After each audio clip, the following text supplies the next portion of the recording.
নমস্কার দর্শক বন্ধুরা, আমি জ্যোতিষ ডক্টর শ্রী অভিজিৎ ঘোষাল। দেখুন, প্রত্যেকটা জিনিসের মধ্যে দুটো দিক থাকে, একটা হচ্ছে সুদিক আর একটা হচ্ছে কুদিক। আমাদের শরীরের মধ্যেও দুরকম ঊর্জা আছে, একটা হচ্ছে সু ঊর্জা আর একটা হচ্ছে কু ঊর্জা। কু ঊর্জাকে দূর করার জন্য এবং সু ঊর্জাকে আনয়ন করার জন্য আমরা কি করব?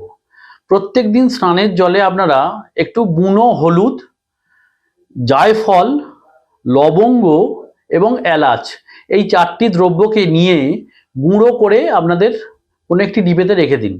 সেই ডিবে থেকে প্রত্যেক দিন 1 চামচ করে আপনাদের স্নানের জলে মিশিয়ে আপনারা চান করুন। দেখবেন আপনাদের শরীরের মধ্যে সু ঊর্জা বিকশিত হচ্ছে এবং আপনাদের নজর লাগা, টুকটাক এই সমস্ত থেকে আপনারা মুক্তি পাচ্ছেন এবং আপনাদের শরীরেরও আস্তে আস্তে সমস্ত রোগ নাশ হচ্ছে। নমস্কার।